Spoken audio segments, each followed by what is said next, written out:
What drives someone to commit heinous acts of murder? Why do they become the stuff of nightmares, lurking in the shadows, preying on innocent victims? In this gripping documentary, we delve into the twisted minds of serial killers, uncovering the chilling truths behind their monstrous actions. Welcome to Unmasking Evil. I'm your host, the Sage Rage, and in this series, we'll be exploring the darkest corners of the human psyche as we peel back the layers of mystery surrounding notorious serial killers. Through in-depth interviews with law enforcement, forensic experts, and criminologists, we'll examine the chilling details of each case, uncovering the motives, the methods, and the madness that drove these killers to commit their heinous crimes. At number 10. Gary Ridgway, aka the Green River Killer. Gary Ridgway became known as the Green River Killer after the Washington River, where his first strangulation victims were found. His typical MO involved picking up women on the road, earning their trust, sexually assaulting them, strangling them with his bare hands or ligatures, then disposing of their bodies throughout the forested areas of Kings County, WA. These murders continued from the 1980s into the early 1990s, and Ridgway is thought to have claimed the lives of 70 to 90 women, many of them runaways and sex workers. Ridgway confessed to his crimes but conceded that he killed so frequently, he lost count of the total. In this interview, Ridgway details his ploy of using a photo of his son to win his victim's sympathy and trust. He also discusses an incident in which he picked up a victim with his son in the car. "I killed her," he said. "And I'm real sure my son didn't see it." At number 9. Issei Sagawa. Issei Sagawa became something of a celebrity in his native Japan in 1981 after killing and eating Dutch exchange student Renee Harderveld. Sagawa reportedly invited Harderveld to his Paris apartment to read and study poetry, then shot her in the neck, committed necrophilia, and proceeded to spend 2 days cannibalizing her body. Sagawa, who was born prematurely and lived with extensive health issues, later claimed he had hoped by eating Harderveld, he would absorb some of her healthy energy. Initially imprisoned in France, Sagawa was later extradited to Japan, where his crime became the subject of intense public fascination. In the documentary Cannibal Superstar, which aired in Scandinavia in the 1980s, Sagawa goes into extensive detail about Harderveld's murder and his lifelong fascination with cannibalism. Sagawa lived as a free man for decades until he died at the age of 73 on November 24, 2022. Number 8. Dennis Rader, aka BTK. Dennis Lynn Rader of Wichita, Kansas, also known as the BTK Killer, which stands for Bind, Torture, Kill, murdered 10 people between 1974 and 1991. During this time, Rader sent taunting messages to the local police, boasting about his crimes and demanding media attention. Although his last murder reportedly took place in 1991, Rader wasn't captured until 2005, after he had resumed sending out letters as BTK. Ultimately, Rader's need for police and media attention led to his arrest. Rader sent a floppy disk to police, believing they couldn't use it to trace his identity. However, police were able to do so easily. In fact, police knew Rader had written the letter on the floppy disk using a computer at the church he attended. Though this interview Rader gave to NBC News provides few revelations, it does give the viewer some insight into his motives. For example, Rader states in reference to the origins of his murders, "I actually think I may be possessed with demons. I was dropped on my head as a kid." He also describes his meticulous preparations for the murders, which often involved stalking his victims, then waiting for them in their own homes. Rader conceded, upon his capture, that he had planned to begin killing again and had already started stalking his next victim. Number 7. Edmund Kemper.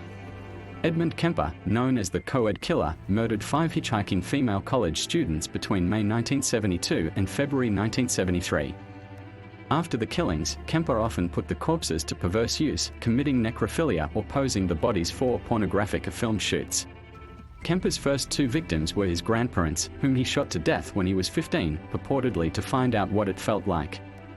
His killing spree ended on Good Friday 1973, when Kemper fatally beat his mother with a hammer, mutilated her corpse, and killed her best friend.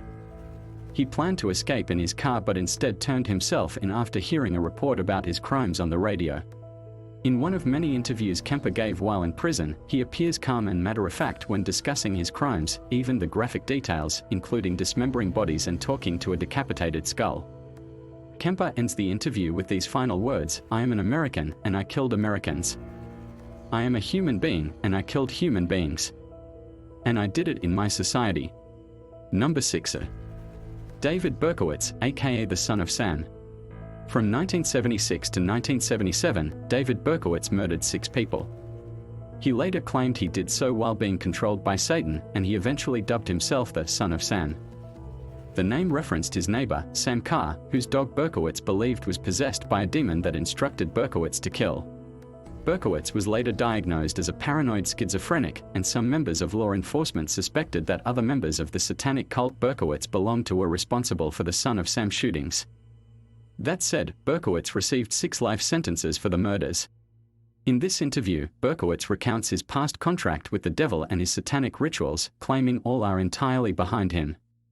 He insists he's a changed person, saying, "My job was to be a soldier for the devil and to bring destruction.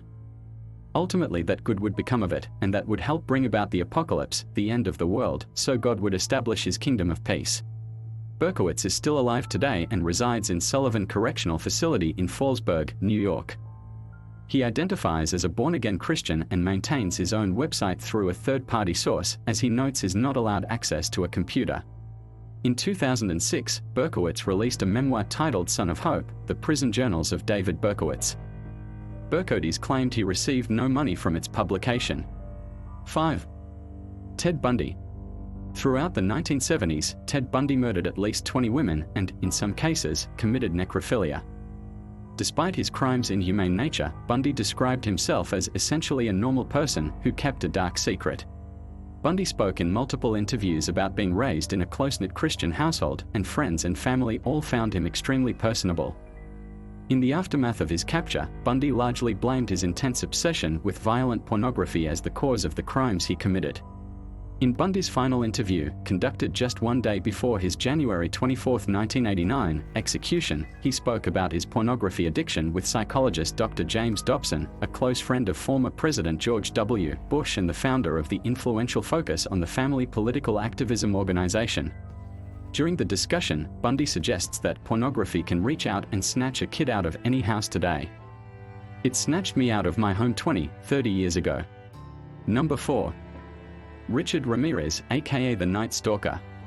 Richard Ramirez, better known as the Night Stalker, assaulted and murdered more than 15 people between June 1984 and August 1985, largely in the San Francisco and Los Angeles areas. After a year of terrorizing the California coast, Ramirez was famously captured after being chased down by dozens of civilians when someone recognized him exiting an East Los Angeles convenience store. This jailhouse interview, conducted by Mike Watkis, focuses largely on Ramirez's obsession with the concept and practice of evil. The conversation ranges from a philosophical discussion of evil to Ramirez's take on the women who became obsessed with him after his imprisonment, including one of the jurors in his trial, and even into Ramirez's own personal politics. In the interview, Ramirez states, "Serial killers do what governments do on a large one. They are a product of the times, and this is a bloodthirsty one." Ramirez also denied feeling any normal human emotions. When Watkis asks him if he was evil, Ramirez smirks and replies, "We are all evil in some form or another, are we not?" Ramirez was sentenced to death in 1989 but died in prison on June 7, 2013, while on death row. Number 3. Jeffrey Dahmer. Chocolate factory employee and seemingly mild-mannered Jeffrey Dahmer was accused of killing, torturing, and in some cases cannibalizing a total of 17 victims between 1978 and 1991. Dahmer's calm, controlled, and polite attitude throughout a 1994 interview with Stone Phillips stands in stark contrast to the violent nature of his crimes. Though evidently aware of his mistakes and regretful of his actions, Dahmer explains the sort of satisfaction and sexual gratification he felt while subduing and dominating his victims. Approximately 3 minutes into the clip, Dahmer provides a vague yet disturbing account of his first murder, which took place in 1978 in a hotel room and involved a man he met at a bar. "When I woke up in the morning, my forearms were bruised," Dahmer said. "And his chest was bruised, blood was coming out of his mouth, he was hanging over the side of the bed, and I have no memory of beating him to death, but I must have." Dahmer admits to striving for total control over his victims, a large part of the reason why he committed the crimes, and when Phillips questions him about the pleasure he gains from killing around the 6-minute mark, Dahmer replies, "The killing was just a means to an end, that was the least satisfactory part, I didn't enjoy doing that. That's why I tried to create living zombies with muriatic acid and the drill." but it never worked. Jeffrey Dahmer was murdered in prison on November 28, 1994, at the age of 34. Number 2. Charles Manson. Charles Manson, a career criminal and leader of the Manson family cult, was known for bizarre and graphic interviews during his decades of incarceration. Manson received a life sentence in prison for orchestrating the murder of actress Sharon Tate and 6 other people on August 8 to 9, 1969. In a 1987 interview with Heidi Schulman, Manson went on several tangents about the state of the world, all while expressing no remorse for his crimes, going so far as to say he hadn't committed any. Manson added that he maybe felt remorse for not doing enough. In Manson's own words, "Maybe I should have killed 400 to 500 people, then I would have felt better." Towards the end of the interview, Manson tells Schulman, "If I wanted to kill somebody, I'd take this book and beat you to death with it. And I wouldn't feel a thing. It'd be just like walking to the drugstore." Manson ends the interview by telling Schulman she's about 10 pounds overweight. Charles Manson died in a California hospital on November 19, 2017, at the age of 83. And number 1 on this list, John Wayne Gacy. While many in John Wayne Gacy's community knew him as a respected member of their ranks, his shocking double life came to light when he was arrested for murder on December 21, 1978. Gacy killed 33 young men and boys between 1972 and 1978 and placed 26 of the bodies in the crawlspace of his Chicago area home. Gacy later claimed to feel no remorse for his crimes, and until the end of his life, he remained in complete denial about them. In an interview given shortly before his execution, Gacy states that he didn't murder anyone and was actually a victim himself. However, Gacy seemingly slips up in the interview and refers to his victim John Butkovich as one of the people he didn't murder. When reporter Walter Jacobson points out Gacy's admission, Gacy replies, "Oh. Okay, I'm sorry if I led you to believe that. Strike it then. That is wrong." Gacy was ultimately executed via lethal injection by order of the Supreme Court on May 10, 1994.